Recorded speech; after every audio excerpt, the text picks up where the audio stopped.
SS future স্কুলের class 6 থেকে 10 এর শিক্ষার্থীরা, আমাদের এএফএস একাডেমিক সিরিজের বইয়ের পর্ব 2 কিন্তু ইতিমধ্যেই প্রিন্টে চলে গেছে।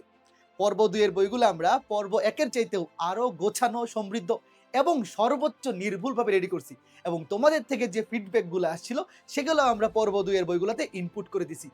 তো তোমরা যারা পর্ব 1 এর বইগুলো নিছো, তোমরা জানো আমাদের এএফএস এর এইবারের এই একাডেমিক সিরিজের বইগুলোর কোয়ালিটি কোন লেভেলের। তো তোমরা যারা ওয়েট করতেছিলে অনেকদিন ধরে পর্ব 2 কবে আসবে, জাস্ট মে মাসের 5 তারিখ আমাদের কাছে বই চলে আসবে, আমরা 6 তারিখ থেকে ডেলিভারি দেওয়া শুরু করব। তুমি যদি সবার আগে পর্ব 2 এর বইগুলো হাতে পেতে চাও, অ্যাজ সুন অ্যাজ পসিবল কমেন্টে দেওয়া লিংক থেকে প্রি বুকিং করে ফেলো। আজকে থেকে কিন্তু পর্ব 2 এর বইগুলোর প্রি বুকিং শুরু হচ্ছে। মে মাসের 5 তারিখ পর্যন্ত আমরা প্রি বুকিং নিব। এরপর থেকে কিন্তু বইগুলোর অর্ডার মানে সেল নেওয়া শুরু হবে এবং 6 তারিখ থেকেই ডেলিভারি স্টার্ট হয়ে যাবে। তো দেরি না করে এখনই কমেন্টে দেওয়া লিংক থেকে প্রি বুকিং করে ফেলো পর্ব 2 এর একাডেমিক সিরিজের বই।